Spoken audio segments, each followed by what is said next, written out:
Hello, everyone. I'd like to welcome you all to the Bureau of Land Management and U.S. Fish and Wildlife Service virtual public meeting for the Coastal Plain Oil and Gas Leasing Program Draft Supplemental Environmental Impact Statement, or SEIS.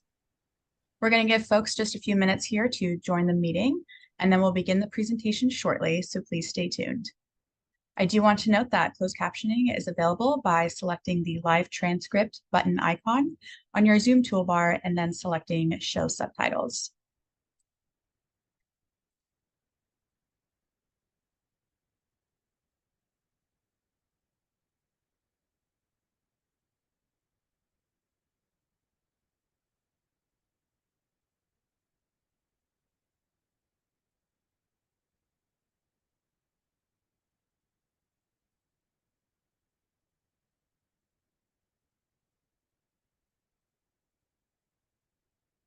All right, again, welcome everyone to today's meeting. This is the Bureau of Land Management and U.S. Fish and Wildlife Service virtual public meeting for the Coastal Plain Oil and Gas Leasing Program Draft Supplemental Environmental Impact Statement, or SEIS. I would like to thank you all for joining us today. We do appreciate your time and participation.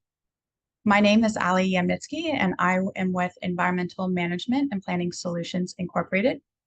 We are the lead environmental consulting firm that is working with the BLM and the service on this project, and I'm going to be one of your meeting facilitators today. Additionally, we have members of the BLM and the service with us who will be introduced in just a moment. Before we get started with the presentation, I'm going to review some ground rules for today's meeting. So first, your microphones and videos will remain turned off for the duration of the meeting today. You will only be unmuted if and when I unmute you during our verbal public comment portion of the meeting if you are commenting. Second, this meeting is being recorded as part of the project record. The recording will be posted to the ePlanning webpage. After the presentation, we will move into the verbal public comment portion of the meeting.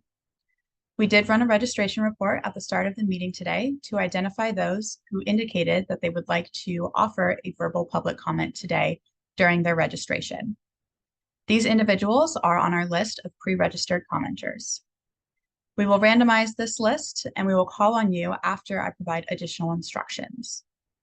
If we have time remaining after we have gone through our list of pre-registered commenters, we will open the verbal public comment portion of the meeting up to anyone who would like to offer a verbal public comment today who has not already done so, regardless of whether you selected yes or no to commenting when you registered for today's meeting. To allow everyone an opportunity to provide verbal comment today, we will be using a 3-minute time limit for each commenter. We will have an on-screen timer that will start once you begin your comment, and you'll be able to track your time throughout that. If you do not get the opportunity to provide your full verbal public comment today, written comments can be submitted by October 23rd, 2023 on the BLM's ePlanning website. We will provide further information on how to submit your written public comments during the presentation and provide links to that webpage in the Zoom chat. At this time, I would like to turn it over to Serena Sweet, who is the BLM project manager. Good morning, and welcome to the virtual public meeting for this Coastal Plain Supplemental Environmental Impact Statement. My name is Serena Sweet, and I am one of the project managers for the Bureau of Land Management. Now I'm going to hand it off to my counterpart here at BLM, Stephanie Coons. Good morning, everyone. My name is Stephanie Coons, and I am the other project manager for the Bureau of Land Management. Thank you for being here. I will now hand it off to Bobby Jo Skibo, my counterpart at the Fish and Wildlife Service. Hi, everybody, and welcome. As Stephanie mentioned, I'm Bobby Jo Skibo. I am the sole project leader for the U.S. Fish and Wildlife Service, and very grateful for everybody's participation. Looking forward to your input. And we will just apologize. We are on virtual, so if there's noise in the background, we will try to minimize that. But thank you so much. Appreciate everybody's time today.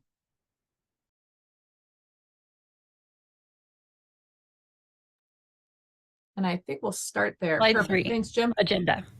Today's agenda includes a welcome and opening remarks from U.S. Fish and Wildlife Service Regional Director Sarah Borio and remarks from Bureau of Land Management Alaska State Director Steve Cohen.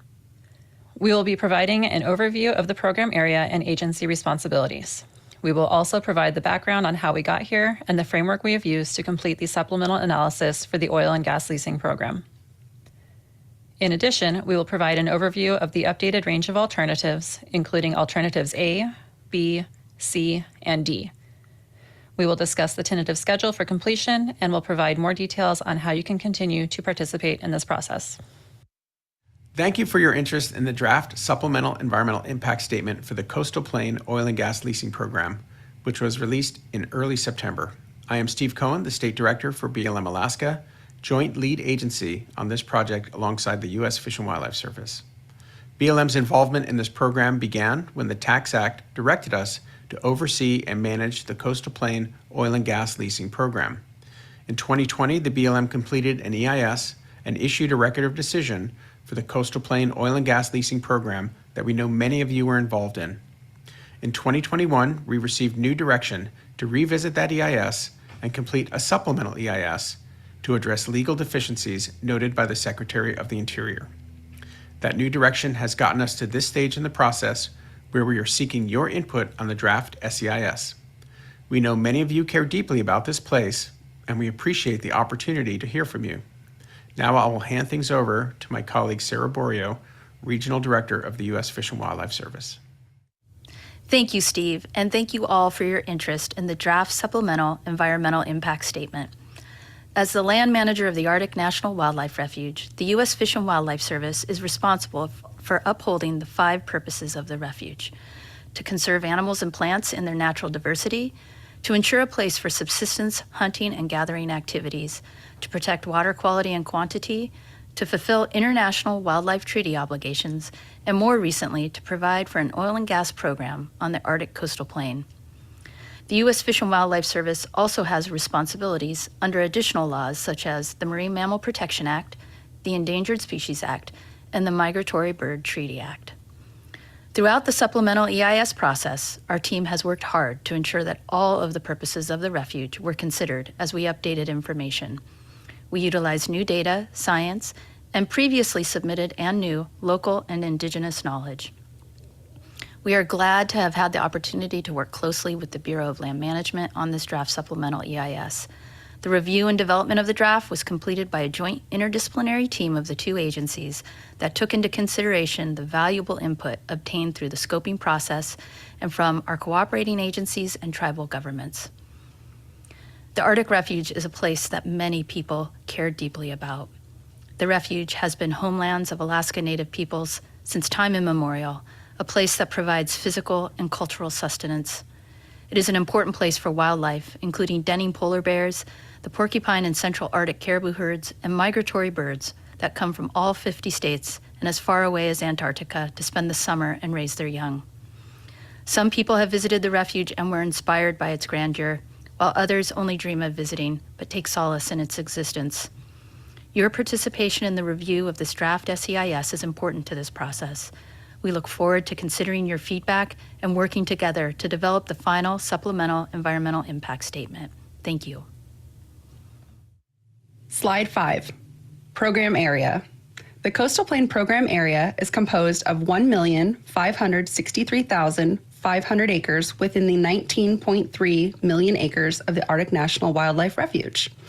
The U.S. Fish and Wildlife Service is the predominant land manager in the program area. Other lands in the coastal plain include Alaska Native lands conveyed pursuant to the Alaska Native Claims Settlement Act, also known as AKST, and other native allotments. Okay, we are now advancing to slide 6, the history of the Arctic Refuge. In 1960, the Arctic National Wildlife Range was established by Public Land Order 2214 for the purpose of preserving unique wildlife, wilderness, and recreational values. And in 1980, the Alaska National Interest Lands Conservation Act, also known as ANILCA, redesignated and expanded the range as part of the larger Arctic Refuge. It also designated much of the original range as wilderness under the 1964 Wilderness Act and provided 4 purposes to guide management of the entire refuge. Slide 7, Tax Act Overview. Public Law 115-97, known as the Tax Act, was signed into law on December 22, 2017, and removed a prohibition on oil and gas leasing, development, and production in the coastal plain, and created a 5th new purpose for the Arctic National Wildlife Refuge, to provide for an oil and gas program on the coastal plain. In the Supplemental Environmental Impact Statement, all 5 purposes are being considered with equal importance.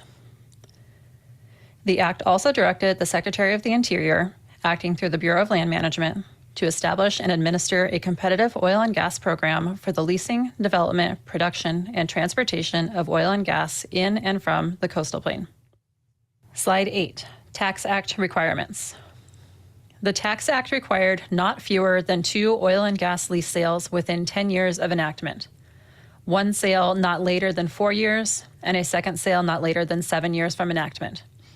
The Act also required that at least 400,000 acres be offered for lease in each of the 2 lease sales in areas that have the highest hydrocarbon discovery potential. The Act also provided that up to 2,000 acres of production and support facilities could be authorized.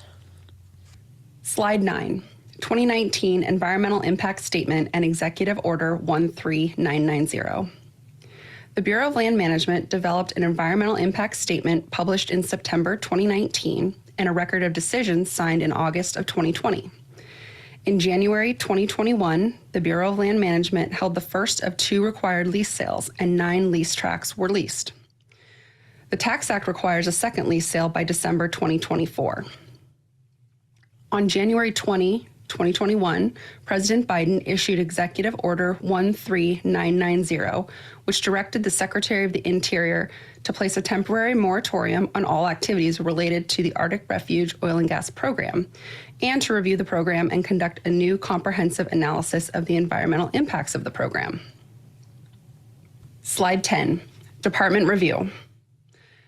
The Secretary of the Interior's review of the final Coastal Plain Environmental Impact Statement identified multiple legal deficiencies in the underlying record supporting the leases, including, but not limited to, 1, insufficient analysis under the National Environmental Policy Act, including failure to adequately analyze a reasonable range of alternatives in the EIS, and 2, failure in the August 2020 Record of Decision to properly interpret Section 20001 of the Tax Act. Further review identified that the foreign greenhouse gas emissions analysis was also deficient. It was also determined that information related to subsistence resources and subsistence use and access should also be reanalyzed as part of this process. The Department's review led to the issuance of Secretarial Order 3401 on June 1st of 2021. That directed the BLM and Fish and Wildlife Service not to take any action to authorize any aspect of the Coastal Plain Oil and Gas Leasing Program until this Supplemental Environmental Impact Statement process was completed, and called for a notice of intent to be published that kicked off this Supplemental Environmental Impact Statement process. Slide 11. Supplemental Environmental Impact Statement Overview. The Notice of Intent was published on August 4th, 2021. 6 virtual public meetings were held between September 14th and 16th, 2021. Public scoping ended on October 4th and generated approximately 105,000 public comments that were reviewed and used in our analysis. The Oil and Gas Leasing Program Supplemental Environmental Impact Statement evaluates the impacts of different leasing scenarios and what terms and conditions could apply to those leases. It does not, in and of itself, authorize on-the-ground exploration or development. Future on-the-ground actions requiring BLM approval, including potential exploration and development proposals, would require further National Environmental Policy Act analysis based on site-specific proposals. Slide 12, Agency Responsibilities. In 2021, the Bureau of Land Management and the U.S. Fish and Wildlife Service signed a Memorandum of Understanding to work as joint lead agencies on the supplemental EIS. The BLM's main responsibility is to oversee and manage the oil and gas leasing program, which includes conducting lease sales and processing applications for relevant permits, as well as conducting the step-down National Environmental Policy Act analysis for future site-specific proposals. Now, the U.S. Fish and Wildlife Service, as the surface manager of the Arctic National Wildlife Refuge, will work closely with the Bureau of Land Management into the future on the implementation of the program to ensure that all 5 purposes of the refuge are equally considered. Although the Tax Act assigns responsibility to the BLM for administering the oil and gas program, it is understood that all activities that will be conducted on the surface of the Arctic National Wildlife Refuge would include close coordination with the U.S. Fish and Wildlife Service, and that is to ensure that the surface management considerations are taken into account. The service, where appropriate, will also engage in consultation under the Endangered Species Act. In addition, the BLM will coordinate with other appropriate federal, state, and North Slope borough agencies, tribal governments, Alaska Native Claims Settlement Act corporations, and other Native organizations as appropriate. Slide 13, cooperator agencies. We want to thank each of the following entities for supporting the development of the draft supplemental EIS through providing specialized expertise and input over the last years. Their involvement in the process allows for dialogue and input that is highly valued. So thank you to the State of Alaska, the Environmental Protection Agency, the Native Village of Kaktovik, the Inupiat community of the Arctic Slope, the Native Village of Venati Tribal Government, Venati Village Council, and the Arctic Village Council. Slide 14, Supplemental Analysis Overview. Since the Notice of Intent was published in August of 2021, the joint lead agencies have been working to review and address the identified legal deficiencies and defects of the 2019 Environmental Impact Statement and Record of Decision. This review and development of the draft SEIS was completed by a joint interdisciplinary team of the 2 agencies working through a consensus-based process and took into consideration the valuable input that was obtained through scoping and from our cooperating agencies and tribal governments. This resulted in an updated purpose and need statement to recognize the change in joint leadership and the need to balance the 5 statutory purposes of the refuge, whereas not one purpose supersedes the others.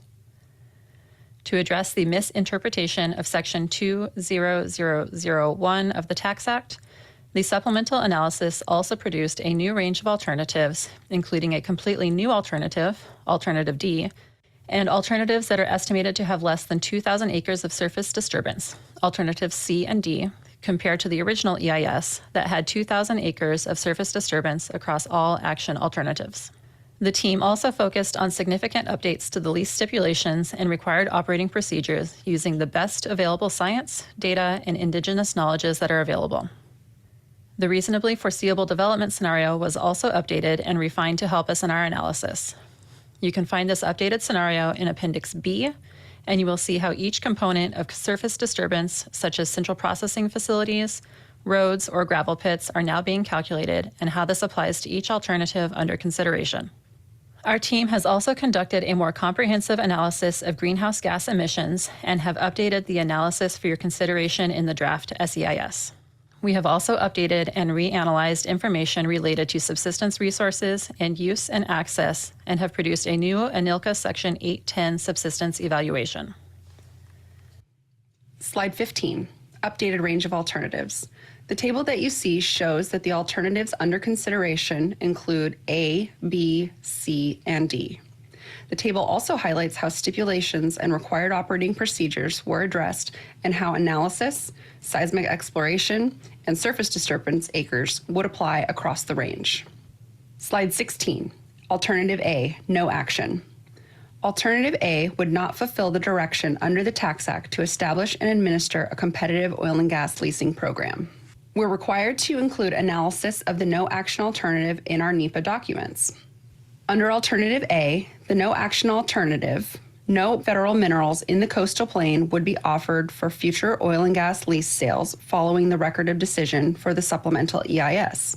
Under this alternative, management actions and resource trends as described in the 2015 Arctic National Wildlife Refuge Revised Comprehensive Conservation Plan would continue. Alternative A is being considered to provide a baseline for the comparison of impacts under the action alternatives. Because no leasing, exploration, or development would occur under this alternative, no production would occur, and no surface would be disturbed by oil and gas activities. Slide 17, Alternative B. Alternative B uses the same lease stipulations and required operating procedures as Alternative B from the 2019 Environmental Impact Statement, with minor edits where appropriate.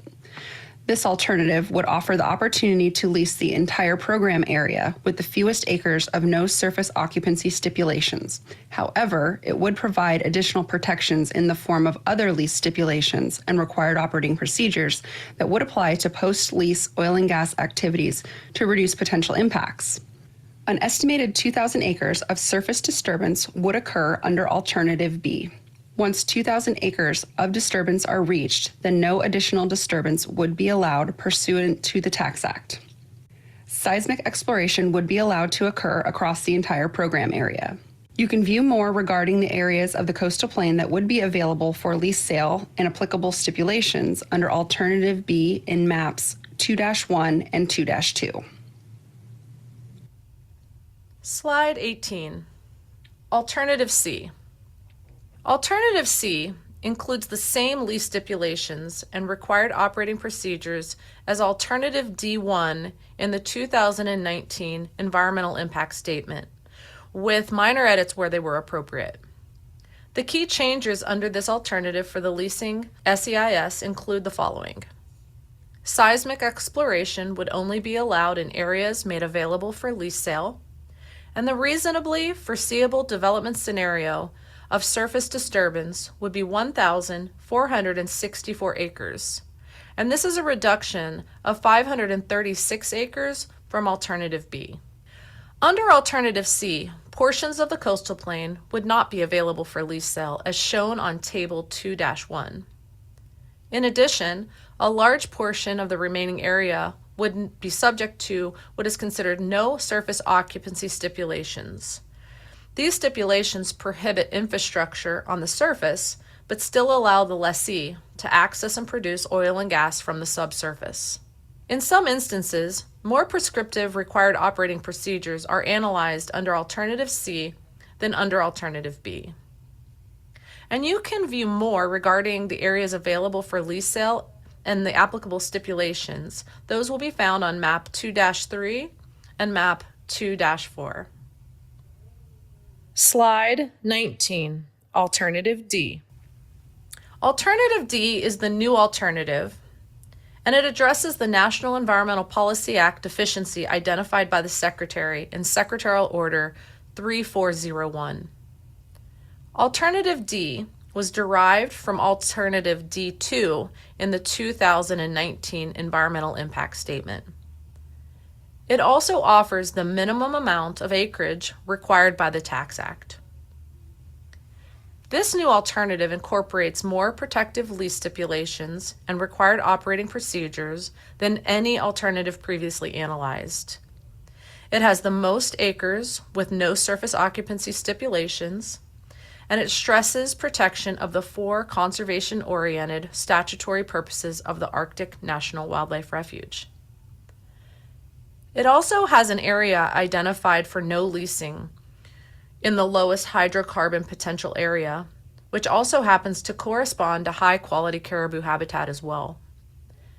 In considering where to apply no surface occupancy stipulations, the joint lead agencies took into account the use of horizontal extended reach drilling, which can extend up to 6 or more miles from the surface drilling location. Alternative D was developed collaboratively by the joint lead agency specialists and with input from cooperating agencies and input and indigenous knowledge from our tribal governments. The reasonably foreseeable development scenario estimates that the total area of surface disturbance under Alternative D would be 1,040 acres, and this is the least of the action alternatives as shown in Appendix B. Additionally, and similar to Alternative C, seismic exploration would only be allowed in areas available for lease sale. You can view more regarding the areas of the coastal plain that would be available for lease sale and applicable stipulations for Alternative D in Map 2-5 and Map 2-6. Slide 20, Schedule and Next Steps. The public review and comment period will run from September 8th through October 23rd. The final SEIS will be published in winter of 2024. The record of decision will be published in the spring of 2024. The second lease sale must be held no later than December of 2024. Slide 21, How to Participate. Thank you once again for being here and for sharing your valuable perspectives on the draft Coastal Plain Supplemental Environmental Impact Statement. Please take note of the ePlanning website, where you will be able to submit your written input and can also keep abreast of any upcoming meetings or notifications. Thank you, and we will now begin our public testimony.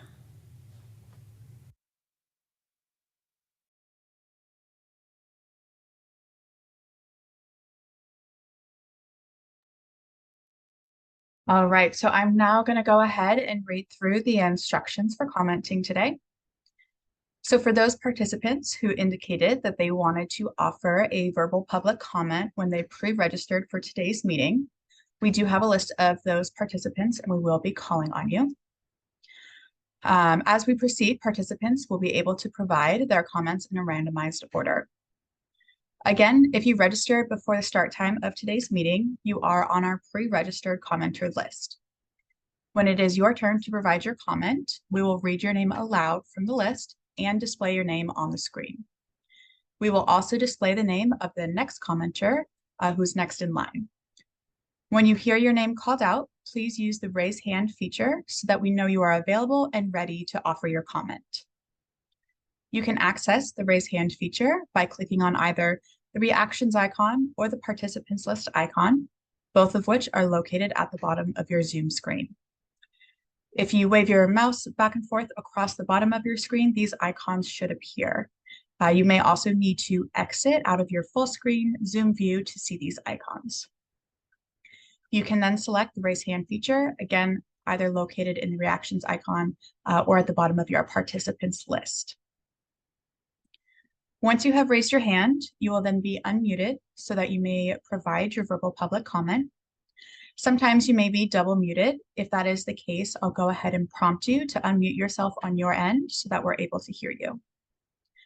Before beginning your comment, please spell out your first and last name for the record and state whether you are representing an organization or group. As mentioned earlier, we will allow 3 minutes today for you to offer your comment. I will prompt you to wrap up your comment when you have reached the 3-minute limit. After you have provided your comment, we will mute you and move on to our next commenter. Again, once we have worked our way through the current list of pre-registered commenters, if we have time, we will move on to those who registered after the start time of tonight's meeting, who selected that they would like to offer a comment. If we have time remaining after that, we will go ahead and open up the verbal public comment portion of today's meeting to anyone who is here today who would like to offer a comment, regardless of if you indicated during registration that you would like to or not. Next slide, please. All right, so the BLM and Fish and Wildlife Service would like to hear from all members of the public today. Again, we'll be using the following guidelines. As I stated, we'll be using a 3-minute timer, so please be mindful of the length of your comment so that everyone has the opportunity to speak today. As always, please be respectful of others' viewpoints and refrain from using profanity. If these guidelines are not followed, your microphone will be muted and we will go ahead and move on to our next commenter. All right, so on screen now, I have included some graphics showing the participants where you can access that raise hand feature. So again, that step 1 is going to be along your Zoom toolbar. That's going to be at the bottom of your screen. And again, you may have to exit full screen view or move your mouse back and forth on your screen to get that toolbar to pop up. But then you'll be able to see those 2 options to raise your hand. If you do have any additional questions about that, or you're not able to find the raise hand, you can always send us a message through the Zoom chat and we can reach out and provide further support to you. All right, next slide, please. All right, so we are now officially going to start the verbal public hearing portion of today's meeting to receive comments related to the SEIS. Again, this verbal public comment portion of the meeting is being recorded as part of the official record. As a reminder, your camera and microphone control settings will still be restricted during this time. You will only be able to talk if and when I unmute you, so please remember to speak when prompted. All right, so with that, we'll go ahead and start with our first pre-registered commenter, Pam Young. Pam, if you are here today, and I see you've gone ahead and raised your hand. Perfect. I'm going to go ahead and allow you to unmute yourself. Once done, please confirm you have audio with us, spell your first and last name for the record, and state whether you are representing an organization or group before you begin your comment. Okay, fine. Can you hear me? I can, thank you. Thank you. My name is Pam Young. I live in Talkeetna, Alaska. And President Biden and Secretary Haaland, I thank you for canceling the existing leases in the refuge. As an Alaskan resident, avian conservation specialist, and advocate for protecting the coastal plain ecosystem, I urge you to create the most protections possible for the coastal plain in the new EIS. The coastal plain is a sacred place to the Gwich'in Nation. The draft SEIS fails to account for or adequately consider the cultural harms caused to the Gwich'in people by the oil and gas leasing program. The alternatives set forth in the draft SEIS fail to specifically grant adequate protections to the porcupine caribou herd, Gwich'in Nation's most important connection to their cultural survival and their most critical source for food security. Climate science research finds that the oil and gas exploration critically destroys habitat quality on which caribou depend. Articles such as disturbances in North American boreal forests and Arctic tundra enumerate the impacts, interactions, and responses that reduce mammalian movements globally and may critically alter the movements of the porcupine caribou herd. Scientists further warn that we are advancing so quickly toward catastrophic systemic failure in the Arctic that we're facing ecocide. Any contemplation of more fossil fuel extraction in the Arctic seems to be, no, in fact, is suicidal. Just look at world scientists' warning of a climate emergency, an article put out already 4 years ago in 2019. The BLM must carefully consider the impacts of climate change on the caribou migration route. Caribou habitat in the Arctic refuge will be drastically altered in coming decades. The climate crisis alters the porcupine herd's migration routes and habitats. Even alternative D with the remote seismic activity may well disturb the caribou herd. There's no evidence, there's no science, there's no underlying best available science to tell us that that's a valid action to take and put all that expense and effort into something that may well disturb the herd too greatly. Also, please consider extending and specifying better protection for polar bear denning habitat, and be sure to include the Canning River Delta and the Campton Bay area. And then finally, please make sure to correct what is currently an unacceptable, overly broad, undefined stipulation regarding no surface occupancy. Thank you very much for considering my comments. Great, thank you so much, Pam, for that comment. I'm going to go ahead and place you back on mute and lower your hand. All right, we'll go ahead and move on to our next commenter, Danielle Stickman. Danielle, I see you have also raised your hand. Again, I'm going to go ahead and allow you to unmute yourself. Once done, please confirm you have audio, spell your first and last name for the record, and state whether you are representing an organization or group today before providing your comment.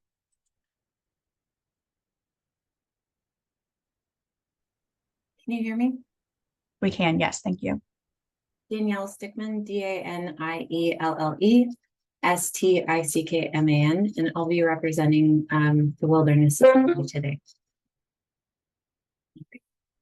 My name is Danielle Stickman, and I am the Arctic Landscape Director for the Wilderness Society.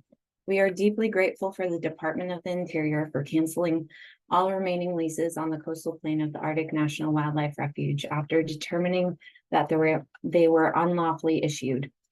We are also grateful for the Interior undertaking an SEIS that attempts to provide a balance of options and recognizes the concerns of the millions of people who believe this beautiful and sacred land should never be turned into an oil field. Unfortunately, none of the action alternatives as currently proposed sufficiently protect the coastal plain to meet the purposes of the refuge. Thus, we believe the agencies must do more to strengthen protections. Besides being vital habitat for resident and migratory fish, wolves, polar bears, Dall sheep, all 3 species of Northern American bears, migratory birds, among other species, the coastal plain is the calving ground of the porcupine caribou herd, which migrates to the coastal plain each year to birth and nurse their young, sustaining a species population that is essential to the food security and cultural survival of the region's indigenous communities. The people who make up these communities have stewarded the land since time immemorial and have deep ties to the land and wildlife. Their sovereign rights must be respected and their livelihood in villages protected by ensuring the long-term health and well-being of the caribou. Science now tells us the Arctic is warming up to 4 times faster than the rest of the planet. Coastal villages are eroding into the sea, food caches are melting, and melting permafrost is damaging homes and other infrastructure. The construction of drill pads, roads, and pipelines, resulting air pollution, oil spills, and burning of extracted oil would be devastating for the Arctic climate, communities, and the global ecosystem. Recognizing the scale and urgency of our climate crisis, even industry is turning away from Arctic drilling. Not a single major oil company entered bids in the January 2021 lease sale. America's 6 largest banks and Canada's 5 largest have announced policies against financing development in the Arctic refuge.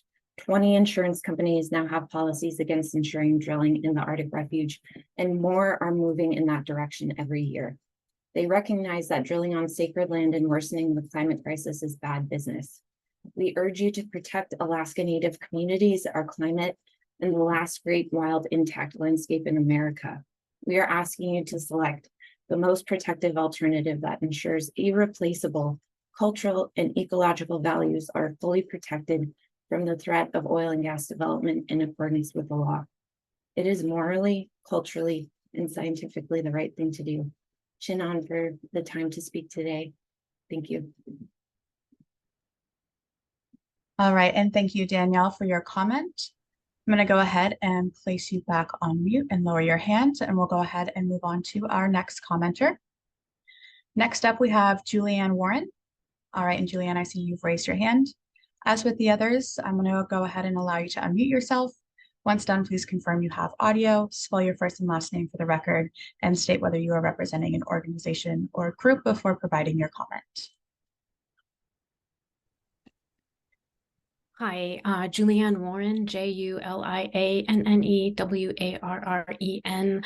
I live in Fairbanks, Alaska, and I'm a member of this community. I'm representing myself. Thank you very much for the opportunity to comment today. And I also am grateful to President Biden and Secretary Haaland for canceling the leases in the refuge that hope will continue forward. There really is no alternative other than no action that will protect the caribou and the rights, the human rights of Gwich'in and Inupiaq people and sovereign communities, self-determination.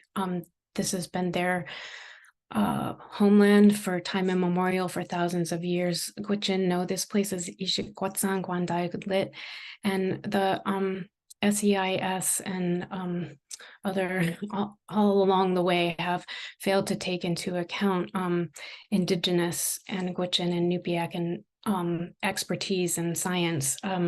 I would refer people to the Arctic Indigenous Climate Summit report from June 2019, where a gathering of Gwich'in and other indigenous, mostly the people there, hunters and elders and people who know the land better than anyone, came together, and I heard them over and over without exception talking about how climate change is causing stress on animals and plants and on people's relationships with them. And so there is a real reason to protect that. And option A is the only guarantee of that. I think that the other options, the acreages, they sound small, but they don't take into account the context of rippling consequences and of these ecological and human relationships. Also, the process has not taken into account free, prior, and informed consent with the Gwich'in Nation on both sides of the current Canada-US border, and have not taken into account treaties and relationships with on either side of that political boundary, and that is really crucial. I also would just like to make a note that I've had trouble accessing the SEIS online through the ePlanning BLM Gov site. And I hope that there will still be a in person. I had planned on being at the October 2 Fairbanks meeting. And I hope that some in-person testimony will be rescheduled as well. And I really thank you. And that's all. All right, thanks, Julianne, for that comment. I'm gonna go ahead and place you back on mute and lower your hand.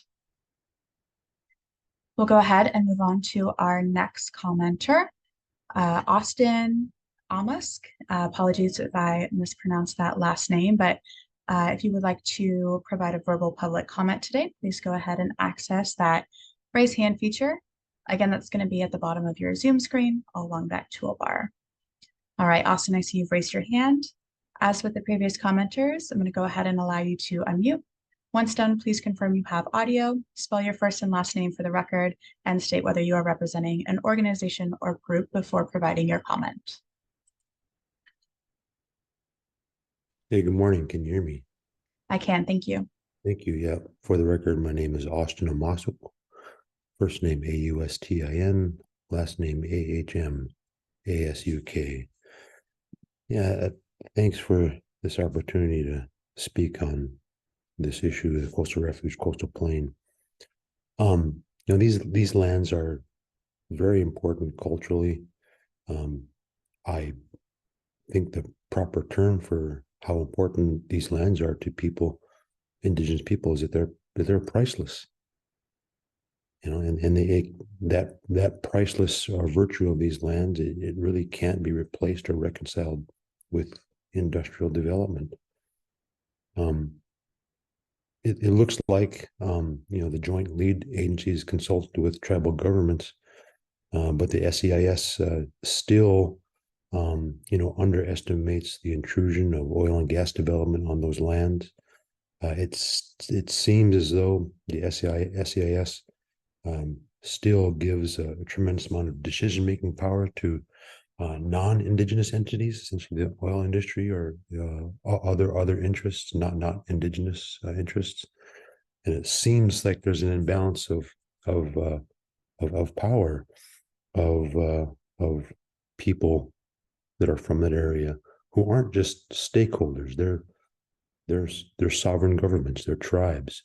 They have a right to be involved, and their input needs to take into consideration how intrusive oil and gas development is on these lands. The fact is, Alaska, of course it produces oil, but it's not the major producer. It's not the state that produces major oil in the nation. There are other states that produce more oil than us. But we open up millions more acres of land to oil and gas development, despite the fact that we are not a major producer of oil and gas. I think there are absolutely potential impacts to caribou. I think there are absolutely potential impacts to subsistence resources. I also wonder about how these oil platforms and how the SEIS describes these hazards and infrastructure development. I'm not convinced that permafrost degradation or impact to vegetation or impact to wetlands was fully captured from the impact that these sprawling industrial complexes can have on these areas. I think that there are significant ramifications of the sprawling nature of the oil and gas infrastructure that isn't fully taken into consideration. And potentially, I believe that there are there are times I think that the SEIS overlooked historical or cultural resources. And I see my time's up. So thank you. All right, thank you, Austin, for your comment. I'm going to go ahead and place you back on mute and lower your hand. We'll go ahead and move on to our next commenter, Becky Long. And Becky, I see you have your hand raised. As with the previous commenters, I'm going to go ahead and allow you to unmute yourself. Once done, please confirm you have audio, spell your first and last name for the record, and state whether you are representing an organization or group before providing your comment.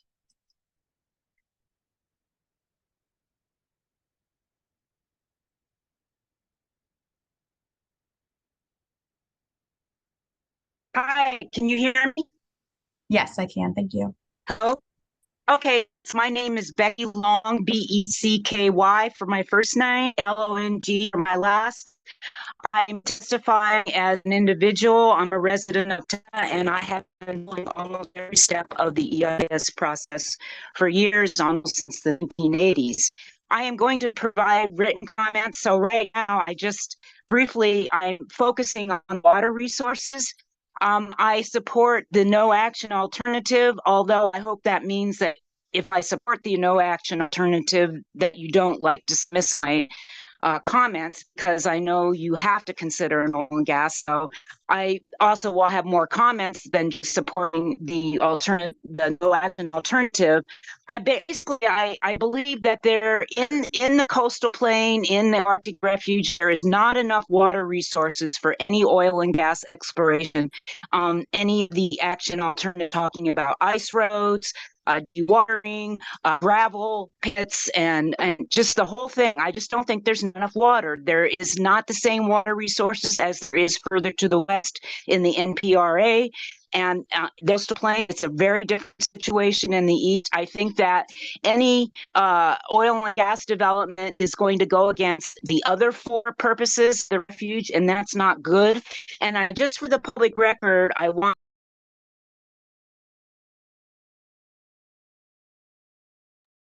Becky, it looks like we lost your audio there for a second. If you want to go ahead and try reconnecting.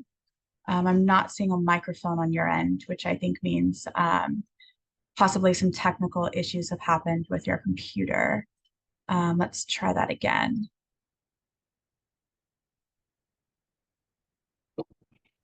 Did you hear any of that? We heard about a minute and a half of that. If you want to keep going, we still have time. Okay, I just wanted to say the in-stream flow observations states program has been suspended, and there's 152 U.S. Fish and Wildlife Service applications that have been pending since 1994. So these are all suspended, and there is no priority right for that area. And I think this is a problem. I don't know how the final EIS is going to talk about that, but I hope you talk about that. And so that's all I have. Thank you very much. All right. Thanks, Becky. I did hear you say that you were going to provide comments in writing, which I do want to encourage you to do. You're coming in a little bit choppy there, and then we had a little break in the comments. So I do encourage you to submit your comment in writing on the ePlanning webpage, just so we're able to get your full comment today. All right, we'll go ahead and move on to our next commenter, Thea Lekovitz. Thea, if you're here today and you would like to provide a comment, please go ahead and access that raise hand feature. Again, that's going to be at the bottom of your Zoom screen along that toolbar, either under the reactions tab or the participants list.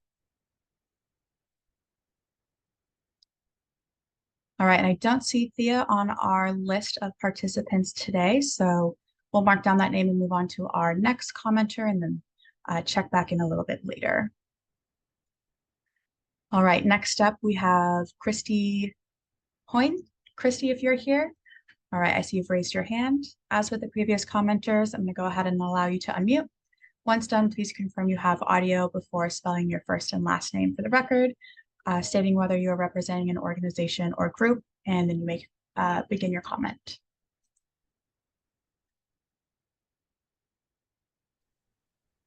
Hello, can you hear me? I can, thank you. Great. My name is Christy Hoyne, CHRISTIHEUN, and I'm representing Defenders of Wildlife, which is a nonprofit organization, as well as myself. Good morning. My name is Christy Hoyne, and I'm calling in from traditional Dena'ina lands. I would first like to applaud the administration for taking the first steps in prioritizing a healthy future by canceling the existing drilling leases on the Arctic Refuge coastal plain. So National Wildlife Refuge Week starts this weekend, so I think it's a really wonderful moment to speak to the meaning and the importance of wildlife refuges. Wildlife refuges compose just under 4% of US soil and serve as one of the last remaining places on the planet whose goal is to shelter animals in their habitats. Something I think we all know about Americans is that we value protecting open space, clean air, clean water, and sanctuaries for wildlife. So much so that we have codified this into law. Each unit in the wildlife refuge system was established to serve a statutory purpose that targets the conservation of native species dependent on its land and water. All activities in these 4% of designated refugia are therefore reviewed for compatibility with the statutory purpose, which brings us all to the table today to discuss if the proposed oil and gas drilling program in the Arctic National Wildlife Refuge is compatible with the other 4 statutory purposes of conserving the species dependent on the Arctic for survival. The Arctic National Wildlife Refuge provides irreplaceable habitat for a diversity of wildlife, including hundreds of species of birds that migrate through all 50 states and come from 5 continents. It is home to the dwindling muskox population, which in the US are only found in the state of Alaska. It is the birthplace of the porcupine caribou herd, a species intricately woven into the culture, spirituality, and very identity of the indigenous Gwich'in Nation. The coastal plain is also home to one of the world's most imperiled polar bear populations, the southern Beaufort Sea population, providing critical denning habitat for mother polar bears and their cubs. As climate changes, mother bears have been forced ashore from their preferred sea ice habitat to den and raise their cubs on land. Simply put, any oil and gas activities in the coastal plain are incompatible with the survival of this iconic species and severely challenge the survival of other species present on the coastal plain. Caribou are another iconic species of the Arctic, renowned for undertaking some of the longest migrations on the planet. Caribou play a critical role in the Arctic food web, as well as for the culture, traditions, and food security of many indigenous groups, as well as other peoples across the Arctic. Although widely distributed, overall populations of migratory caribou and wild reindeer have declined by 56% across the Arctic over the last 2 decades. It's really an alarming figure. And the best available science cites global changes in climate and anthropogenic landscape changes, like oil and gas development projects, as the leading causes of decline. The constant pressure from industry trying to undermine protecting critical habitat is putting increasingly more pressure on land conservation. Achieving the wildlife refuge system's mission is increasingly difficult over time. As industry will continue to test the boundaries of protective measures in our legal system, now is a time to reaffirm our commitment to the future.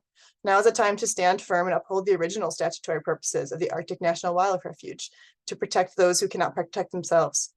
I speak for the southern Beaufort Sea polar bears, for muskox, Dall sheep, grizzly bears, wolves, and wolverines, ptarmigan, the porcupine caribou herd, and myself when I say we do not support any development on the Arctic coastal plain. Thank you. All right, thanks, Christy, for that comment.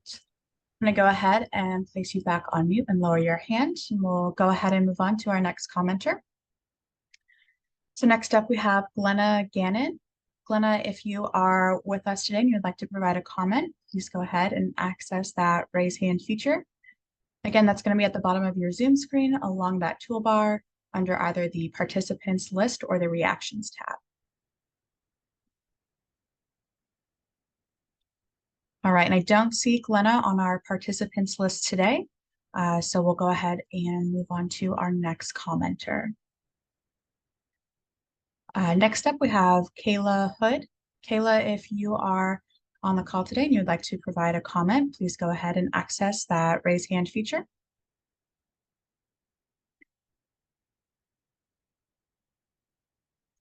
All right, and I don't see Kayla on either, so we'll go ahead and move on to our next commenter, Mark Silverman.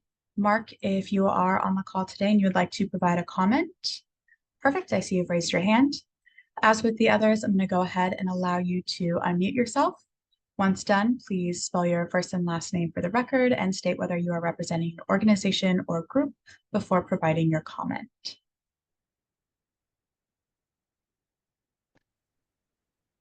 Hi, my name is Mark Silverman, MarkSilverman is my last name. And as others have said, I thank the Bureau of Land Management and the U.S. Fish and Wildlife Service for taking public comment. I am the president of the Wisconsin Animal Protection Society, a little distance away from Alaska, but I have been to Alaska many times. I have family who live there. I've seen Dall sheep and caribou, and I do worry about animals everywhere, not just in Wisconsin. I also have to thank the Alaska Wilderness League for alerting me of this SEIS and public comment opportunities. I cannot say it any more strongly than the previous commenters as far as worrying and concerns about the animals and their habitat and humans because of climate change. In my review of the SEIS, I thought that because of the Tax Act, that there has to be some oil and gas development. If I'm wrong, I would hope that there be none. But unless the Tax Act can be changed or new legislation, as I would support the alternative D, which seems like that has the least impact of the alternatives. So again, thank you very much, and I support the previous commentators fully. Thanks a lot. All right, and thanks for that comment, Mark. I'm gonna go ahead and place you back on mute and lower your hand. We'll go ahead and move on to our next commenter. Next up, we have Iva Carolee Lister. Iva, if you're here today and would like to provide a comment, please go ahead and raise your hand. Again, that raise hand can be found along the Zoom toolbar under the Reactions tab or the Participants list.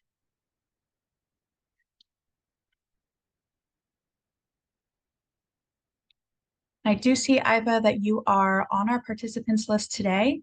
Oh, perfect. There, you just raised your hand. All right, I'm going to go ahead and allow you to unmute yourself. As always, once done, please confirm you have audio, spell your first and last name for the record, and state whether you are representing an organization or group before providing your comment.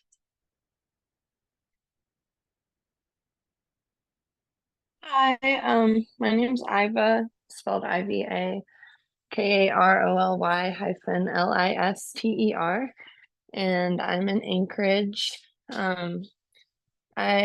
I'm going to keep my comment brief, and I'm just representing myself. I just wanted to say that I am in solidarity with the many Gwich'in and Inupiaq leaders who have tirelessly spoken out in opposition to this development. And just learning more about this with the Tax Act, imperative to use ANWR for oil and gas extraction, just strikes me as really hypocritical to the original intent of the refuge, and therefore just doesn't seem like a good reason to move forward with these extractive projects. And like many others have said, we can't keep investing in extractive energy sources that both worsen climate change and harm local ecosystems where they take place. And both of those things disproportionately affect the indigenous communities, particularly in the Arctic, where this is supposed to happen. So yeah, thank you for the time, and thanks everyone for showing up. All right, and thanks for that comment, Iva. I'm going to go ahead and place you back on mute and lower your hand. We'll go ahead and move on to our next commenter. Next up, we have Carlin Ichoke. Carlin, I see you have your hand raised, so As with the previous commenters, I'm going to go ahead and allow you to unmute. Once done, please confirm you have audio, spell your first and last name for the record, and state whether you are representing an organization or group before providing your comment. Hello, can you hear me okay? I can, thank you. Thank you. My first name is Carlin, Karlin. Last name is Itchok, Itchoak. And today I'm representing a group, the Wilderness Society. Good morning, my name is Carlin Itchok. I am the Alaska Senior Regional Director for the Wilderness Society. The alternatives as set forth in the draft SEIS do not grant strong enough protections to the porcupine caribou herd, which the Gwich'in Nation relies on for cultural survival and food security. We ask that the agencies properly center Indigenous rights in their analysis and any program adopted. The SEIS must thoroughly address and adopt an alternative that minimizes the full suite of cultural, traditional, historical, ecological, spiritual, and other impacts of an oil and gas leasing program on Indigenous peoples. This alternative must recognize and account for past Indigenous land ownership, past and current Indigenous land stewardship, and historical and present injustices toward Indigenous peoples.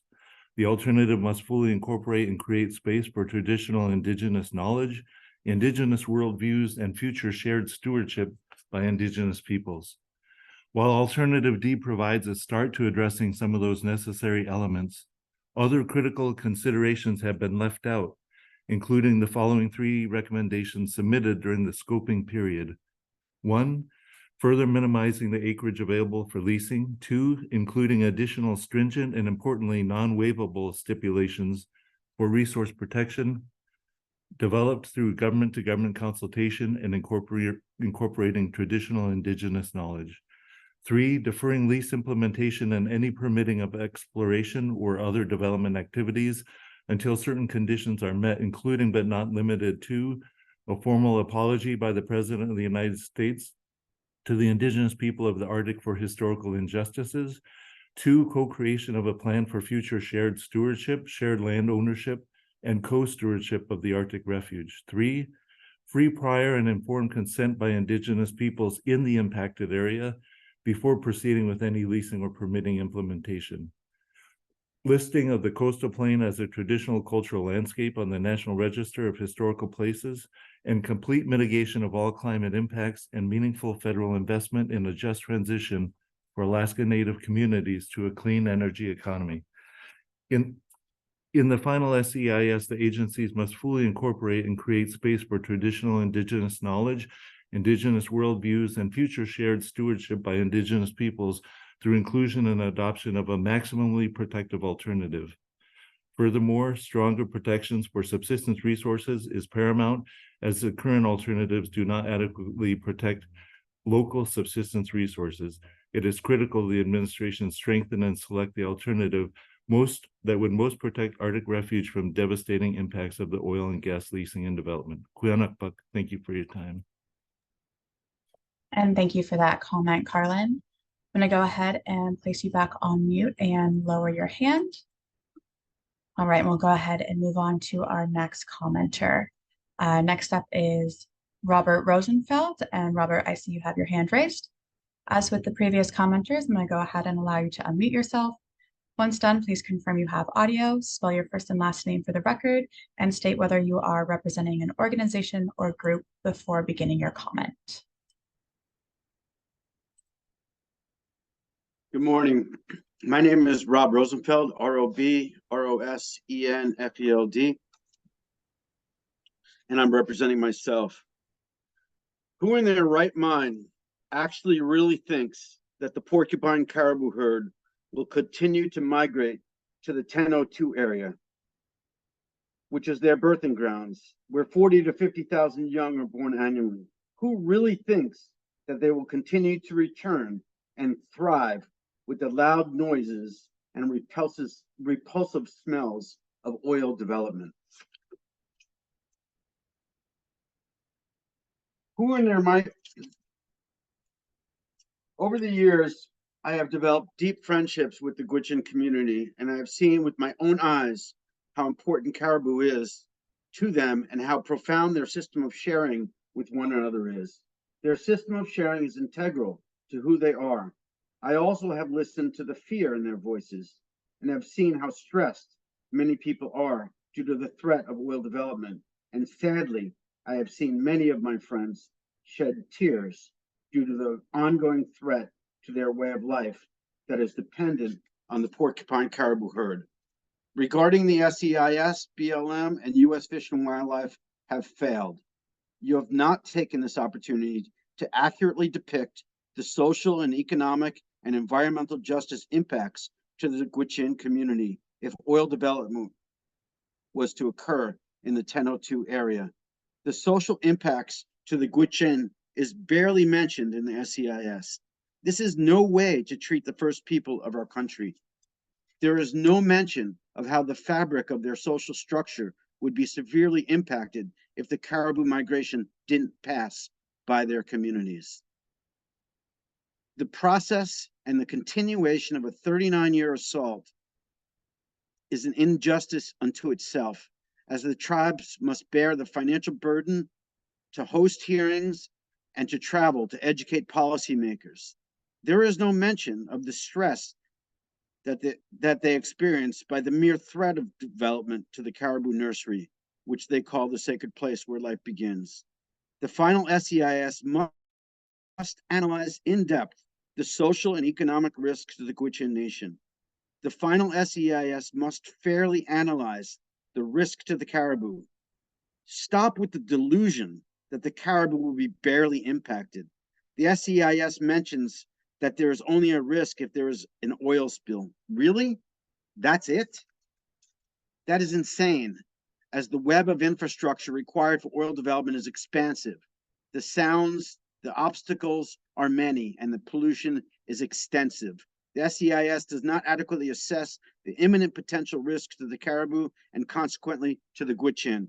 The SEIS fails to address the multitude of environmental justice issues, nor does it integrate the profound depth of knowledge of the Gwich'in people. Thank you very much for the opportunity to testify. All right, and thank you for your comment, Robert. I'm gonna go ahead and place you back on mute and lower your hand. We'll go ahead and move on to our next commenter. Next up, we have Carl Wasili. Carl, if you are on the meeting today and would like to provide a comment, please go ahead and access that raise hand feature. All right, and I'm not seeing Carl on our participants list today. So we'll go ahead and move on to our next commenter. Next up, we have Princess Lukaj. Princess, up, so you've raised your hand.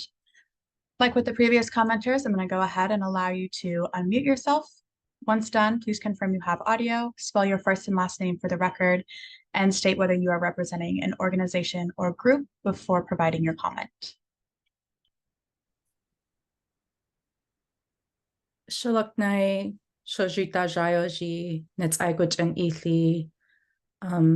My relatives, hello, my name is Princess Dajai Johnson. My legal name is Lukai, thank you, L-U-C-A-J. I am a member of the Netsaikwich Nation, and I am representing myself. Really moved by all of the previous testimony, and I want to join everybody in just thanking the Biden administration and Secretary of Interior, Secretary Deb Haaland, on canceling the existing leases. I also want to point out that the very non-democratic manner that we are even here right now giving this testimony, and I'm referring to how the lease sales were put into the 2017 Tax Act. It was intentionally exclusive and a non-democratic process during a very, how do I say it, violent administration. I don't know how else to say that. So Recently, my niece just got her first caribou. My niece just got her first but's eye, and that is a blessing that we are still able to engage in this relationship that we have with the porcupine caribou, that she was able to share that meat with community in a traditional manner. And this is an enormous milestone for our youth as they continue the Gwich'in way of life and culture. And that is exactly what is in the wings here and the bounds of what we're discussing today. So this is a process that has been going on for over 30 years, where millions of Americans have continuously showed up and spoken out and seen the value of protecting the Arctic National Wildlife Refuge. As many others have commented, we're in the middle of a climate emergency. Humanity needs to see right now that we need to do everything that we possibly can to protect these intact ecosystems and really keep the worst consequences of climate change at bay, which again, we're seeing crazy weather events all over the world. So I see that I'm running out of time, but I just want to say that this is, we need to protect this place, and we need the strongest protections possible. And this really is about also protecting our rights as Indigenous people to continue our way of life.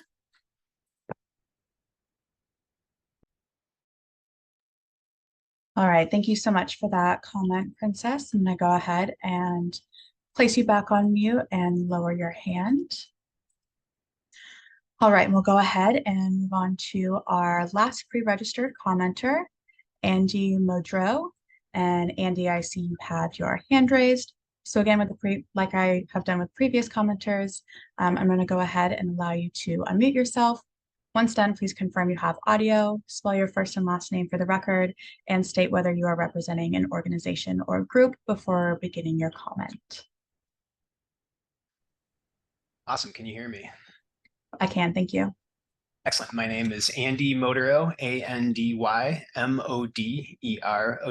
and I'm representing Alaska Wilderness League. Thanks so much for this opportunity to comment. I'm Andy, based here in Anchorage, and I'm the Senior Director of Policy for Alaska Wilderness League.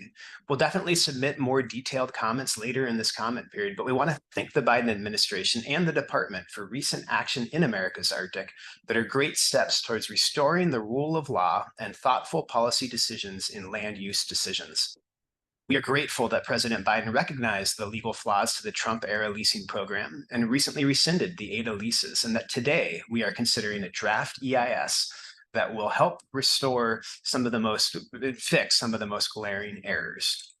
We urge the agency to honor ANILCA and other laws that apply to the Arctic Refuge by strengthening the draft EIS further in the months ahead to give it the most possible protections for the coastal plain as the second legislatively mandated lease sale approaches. Alternative D provides a good start, but that alternative needs to be modified to provide a true range of alternatives that fulfill the Tax Act while also honoring and following the other laws of the land. There's a few examples of areas that we hope the agency continues to review. The current draft SEIS does not do enough to protect the porcupine caribou herd, and it needs to be modified to fully recognize the importance and the role of the Gwich'in Nation, along with other Arctic communities, to clarify how that work should be done. And I think previous speakers have so eloquently stated why that is so critical. The agency should also strengthen and clarify no surface occupancy and what that means to make certain that those provisions can be counted on to truly protect lands from infrastructure in decades to come. And finally, one more quick example of what you'll see in our more extensive comments. We do think an alternative should be crafted that offers no more than the required amount of acres in the Tax Act, 400 to be offered in any lease sale. And of course, we don't want to see lease sales. And so by all means, if there's any way to make that happen, we don't want to see it. But given the Tax Act mandates, we are supportive of the most protective option possible should a second lease sale happen.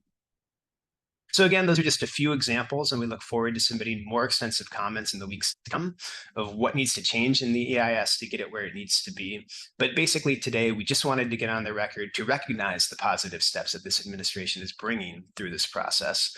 And while more work remains, we remain hopeful that this process can result in a maximally protective final leasing program. Thanks so much for the time today. All right, and thanks, Andy, for that comment. I'm going to go ahead and place you back on mute and lower your hand. That takes us to the end of our pre-registered commenters. I'm going to go ahead and take just a moment here to run a more recent registration report and just capture any of those commenters who may have registered after the start of our meeting time. We'll then go through that list before we open up the floor to anyone else who would like to provide comment today. So I'll check that report for just a moment here, and we'll get back to comments in just a second.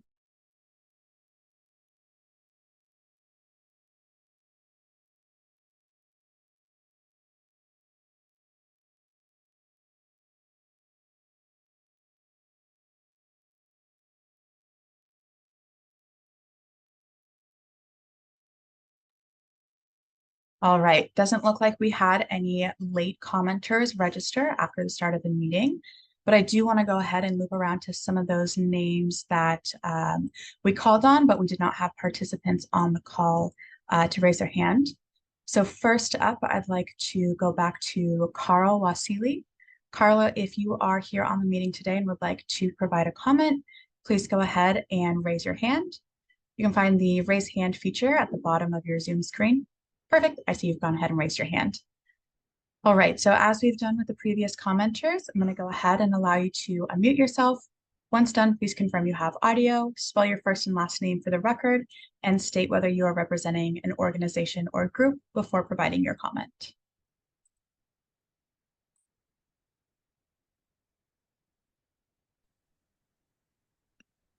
Okay, I think did it work? Unmute? It did, yes, thank you. Okay, yeah, my name is Angutak. Yupik, I share the Inuit culture, and my English name is Carl Wasley. For the record, that's C-A-R-L. Wasley is W-A-S-S-I-L-I-E.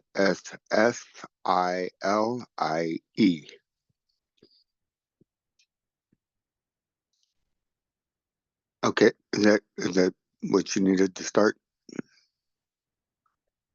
That's correct. Yeah, you can go ahead and start your comment now. Yeah. Well, first of all, I thank the Biden administration for continuing the rule of law. Of course, there's some flaws in the system to continue allowing drilling in the Arctic National Wildlife Refuge. Hopefully, we can come up with a change before Biden leaves office. While we have some conscious people protecting the planet, looking at reform and fossil fuel development, and as an indigenous person from the Arctic and subarctic, as a salmon person, as a hunter, as a fisher gatherer from the land. These public lands are our last resort for migratory species that we depend on, and these are multiple species. And I applaud the Gwich'in and Inuit that depend on the porcupine caribou herd. I want to applaud them for continuing to stand up for all of our public rights in America. And then also one of my main comment would be that I know we have to follow the process of the law, but I think that let's look outside of that and get something in there that has a legacy for permanent protection. I know we did the best in Bristol Bay with protection of our salmon stream. That hundreds and hundreds of tribes and people around the world depend on those wild salmon, and so in recognition of the movement north with the regime changes in the climate. So I'm a UPIC biologist, and I just wanted to, I forgot to say, yeah. So I guess I'm, I represent a few different coalitions, but one is Alaska's Big Village Network, and then a nonprofit called the Salmonberry Tribal Associates. And we work for the betterment of indigenous food sovereignty and food justice. And that includes our ecosystems that have migratory pathways, such as the bowhead whale, the birds, the fish, caribou. And including our plant relatives that are moving north with regime change. So putting that all into perspective, my comments are that we need the highest protections available from this administration. So I thank you very much for hearing me out. Kuyana, Tailuchi, thank you. Have a wonderful day, and thanks for your persistence for protecting our Arctic. And thank you for that comment, Carl. I'm going to go ahead and place you back on mute and lower your hand. All right, and we'll go back through that list of commenters that we didn't hear from but did call on earlier today. So next up, we have Glenna Gannon. Glenna, I don't see you on our list of commenters, or excuse me, our list of attendees today. However, I do see that we've had a phone caller join us. So Glenna, if you are calling in from the phone today and you would like to provide a comment, you can raise your hand by pressing *9 on your phone's keypad. That'll indicate to me that you've raised your hand, and then we can walk through the unmuting instructions for that.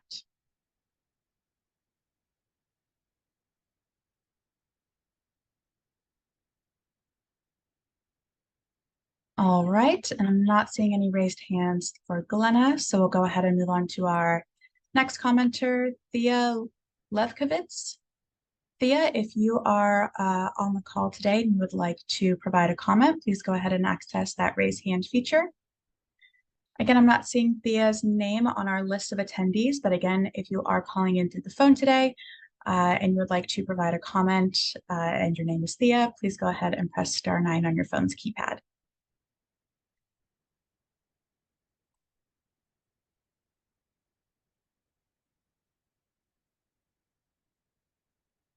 All right, and I'm not seeing any raised hands for Thea. We'll go to our last pre-registered commenter today, Kayla Hood. Kayla, if you are joining us today, oh, perfect, I see you've raised your hand. As with the previous commenters, I'm going to go ahead and allow you to unmute yourself. Once done, please confirm you have audio, spell your first and last name for the record, and state whether you are representing an organization or group before providing your comment. Hi, can you hear me? I can, thank you. Great, thank you so much. My name is Kyla Hood. It's spelled Kailahhood. And I'm here on behalf of the League of Conservation Voters. So I want to first thank you for taking action to protect the Arctic by canceling the illegal leases issued by the Trump administration in the coastal plain of the Arctic Refuge. The cancellation of these illegally held leases in the Arctic Refuge will restore lands that are both sacred to the indigenous Gwich'in people and are vital to the health of the Arctic ecosystem. We see this as an opportunity to consider the impacts that oil and gas development has on indigenous peoples, endangered species and their habitats, and our global climate future. In addition to the Gwich'in Nation, the refuge is home to a vast array of species, including caribou, bears, migratory birds, and tundra vegetation like mosses and lichens. Any proposed oil and gas development must consider all potential impacts to the lands, water, wildlife, communities, and climate in this sacred area. It must also adopt measures to protect those values of the Arctic Refuge, both now and in the future. Your administration has the opportunity to make a huge step towards our nation's climate and conservation goals by ensuring the maximum possible protections for the Arctic. We hope you will finish the job by finalizing the strongest possible protections against oil and gas drilling in this critical region. Thank you for taking this step, and we are looking forward to working together to permanently protect the Arctic. Thank you so much. All right, and thanks, Kyla, for that comment. I'm gonna go ahead and place you back on mute and lower your hand. All right, and that completes our list of pre-registered commenters today. So at this time, I do want to encourage anyone else who has joined us who maybe in registration you didn't indicate that you wanted to provide a comment, but now you are finding that you would like to provide a verbal comment today. Please go ahead and raise your hand and we'll call on folks in the order of hands raised today, and we'll continue to hear some comments. So again, the floor is open. If you would like to provide a comment today, maybe you haven't already done so, and you would like to, please go ahead and access that raise hand feature. That's going to be at the bottom of your Zoom screen under the reactions tab or the participants list.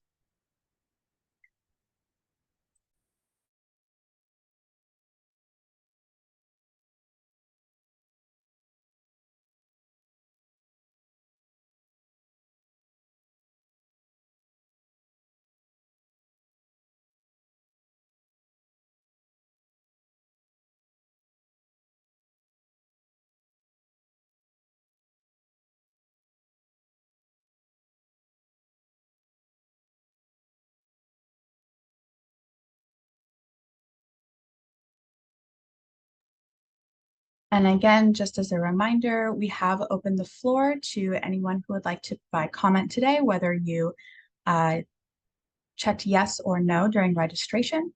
If you would like to provide a comment, please go ahead and access that raise hand feature. It's going to be along the bottom of your Zoom screen, along that toolbar under either the reactions tab or the participants list. Additionally, if you are calling in from the phone today, you can go ahead and press *9 on your phone's keypad, and that will also raise your hand for us.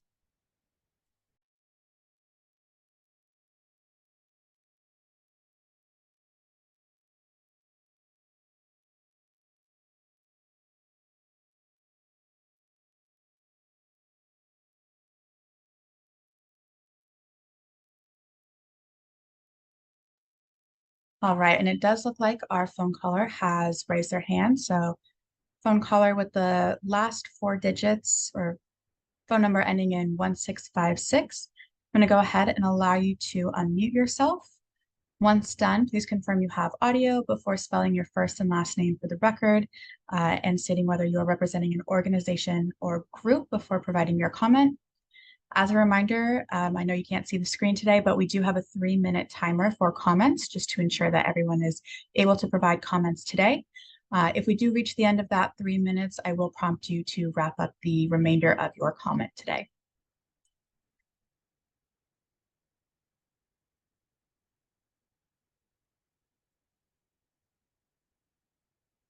Hi, this is Becky Wong again. I don't know if this is out of line to call up again.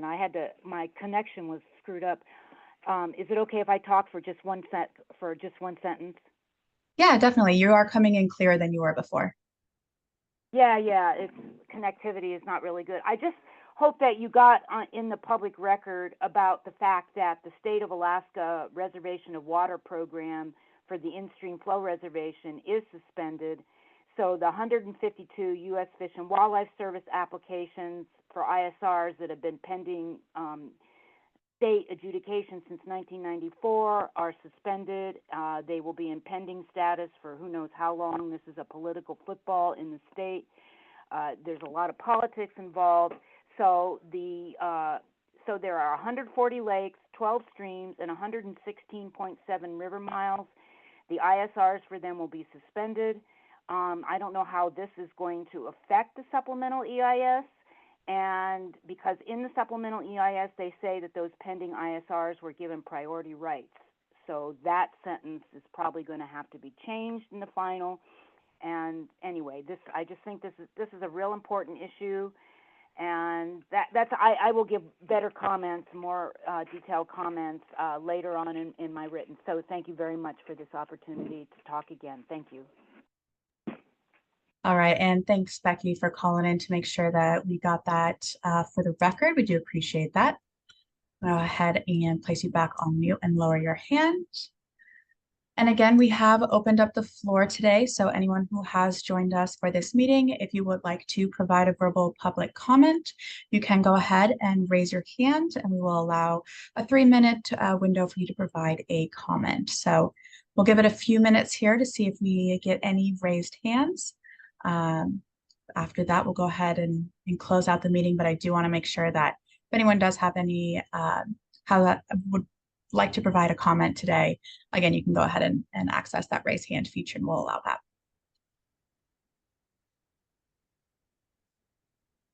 All right, and Carl, I see you've raised your hand again, so I'm going to go ahead and allow you to unmute yourself.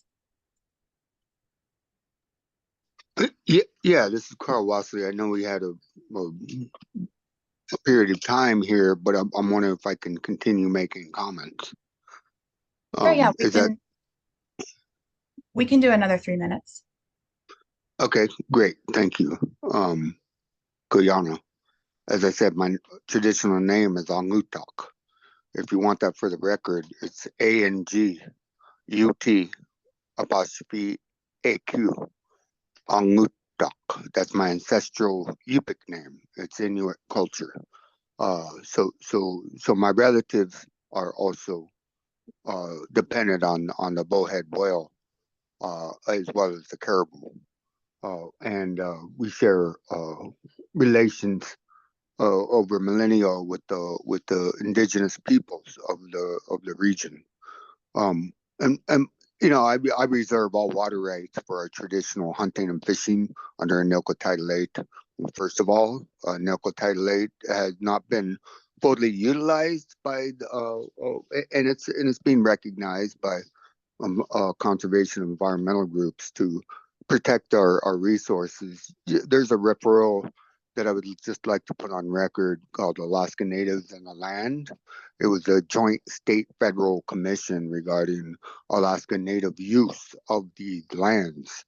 And the Alaska Native Claims Settlement Act did not fully address the full use of our subsistence, cultural and nutritional and spiritual survival regarding the lands that were allocated by Congress, which is still questionable whether they actually have or any type of rights to unilaterally determine our pre-existing rights under the state constitution on the disclaimer laws that Congress already passed. So there's still a political or legal and political conundrum on that issue. Anyways, the bottom line I'm pointing out is that we're dependent on these public lands right now for our cultural, spiritual, physical, and nutritional survival. So as Alaskan Native peoples. So especially consideration of the wide spatial value of our ecosystems on a global scale. So this means that migratory pathways are critical, and I mentioned that in my comment before. But I just wanted to emphasize that important spiritual, physical, nutritional, and cultural value of public lands being put into trust for future generations, because it's not just for our cultural survival, it's for all of humanity at this point regarding the intense climate chaos that we're dealing with. And so I wanted to put that in perspective. And regarding the last comment regarding reserved water rights, yeah, I would say that the disclaimer clause in the state constitution and the failure of the United States to create any type of meaningful dialogue regarding our lands and water with the passage of the Alaska Native Claims Settlement Act has been an infringement on our human rights and international rights as indigenous peoples of the Arctic in Alaska. Thank you. I appreciate it. All right, thanks for that comment again, Carl. And go ahead and place you back on mute and lower your hand. All right, and again, we have reached the open floor period of our verbal public comment session today. So if you would like to provide a comment, maybe during registration you didn't indicate that, or you have just joined us now, please go ahead and access that raise hand feature, and we'll go ahead and call on you and allow you a 3-minute segment to provide a public comment today.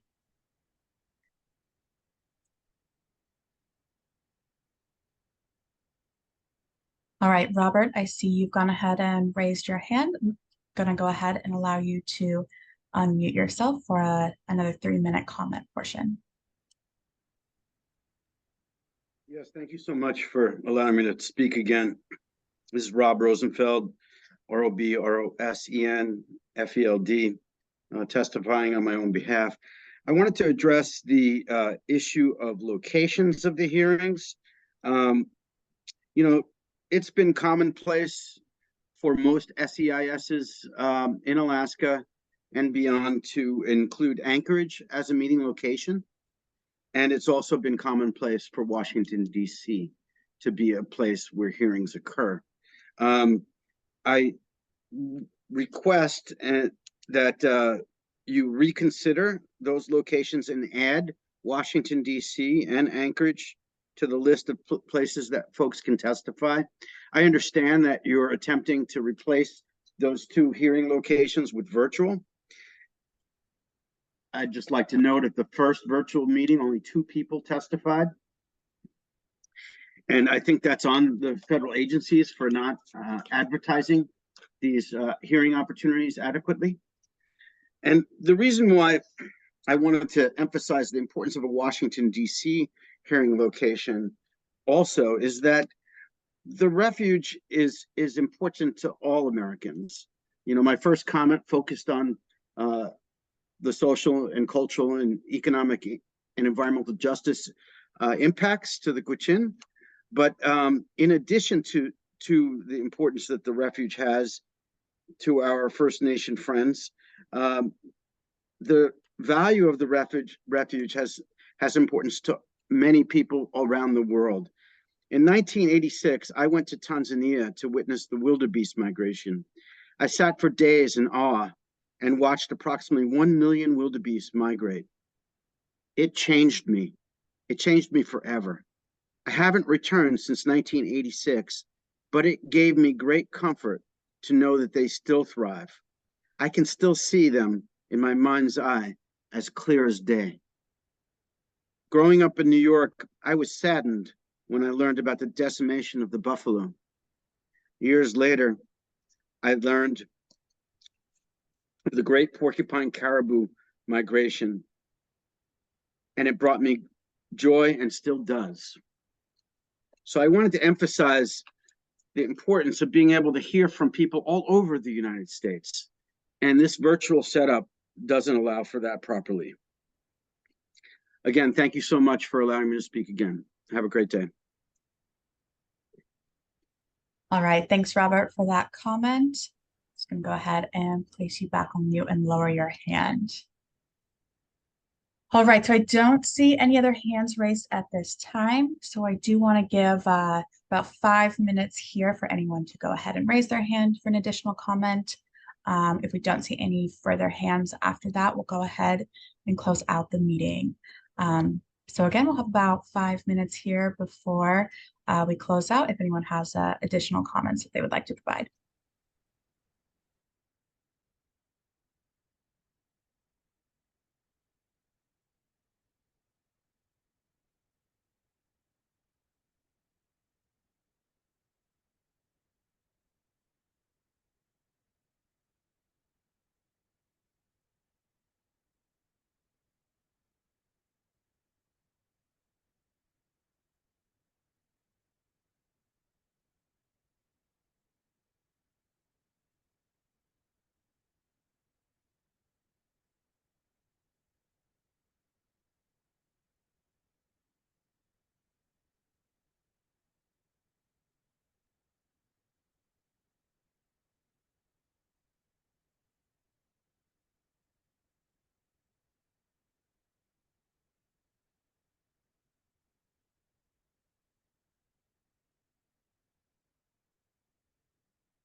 All right, and just as a final reminder, we have opened the floor to anyone who would like to provide a verbal public comment today. We're about 3 minutes out from closing, so I just wanted to do one final reminder for anyone who wished to provide comment today to do so by raising your hand. So one last reminder, again, we'll close out in about 3 minutes or so.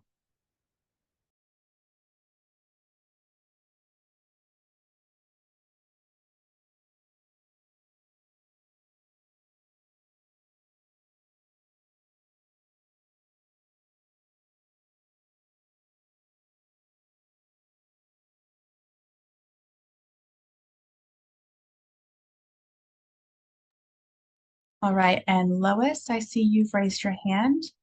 As with the previous commenters, I'm going to go ahead and allow you to unmute yourself. Once done, please confirm you have audio, spell your first and last name for the record, and state whether you are representing an organization or group before beginning your comment.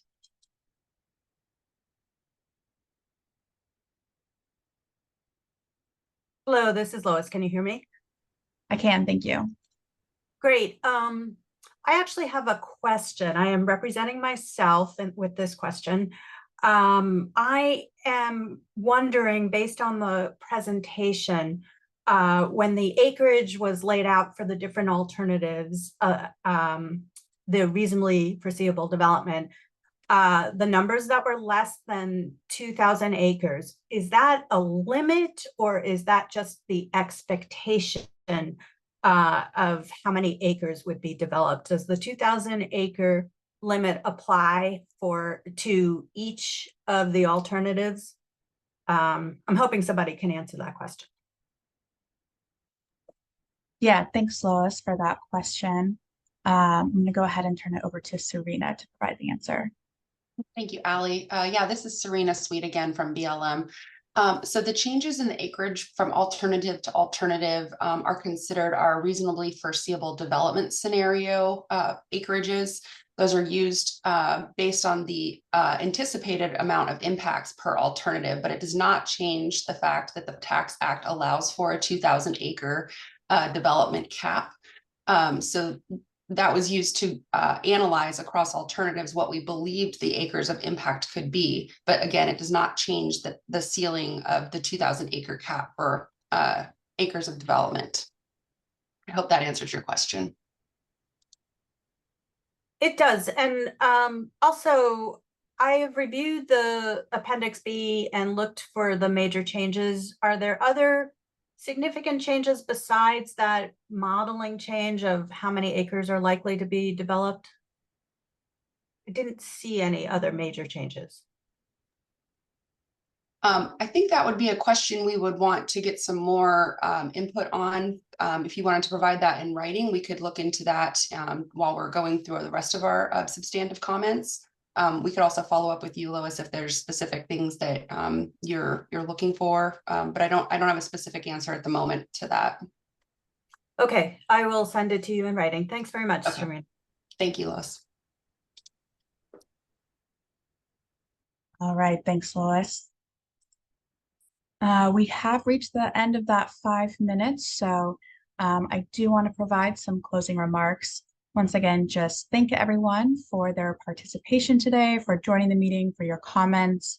Again, I do want to point everyone to the ePlanning webpage. That's going to be listed on the screen now, and also we're going to send that link out via the chat so you're able to easily copy paste that. You can check the ePlanning webpage for updates on our in-person and future virtual public meetings. You can also review documents and submit comments on the ePlanning webpage. So please do check that out if you are wanting further information. Again, thank you everyone for joining today, and we'll go ahead and close out the meeting.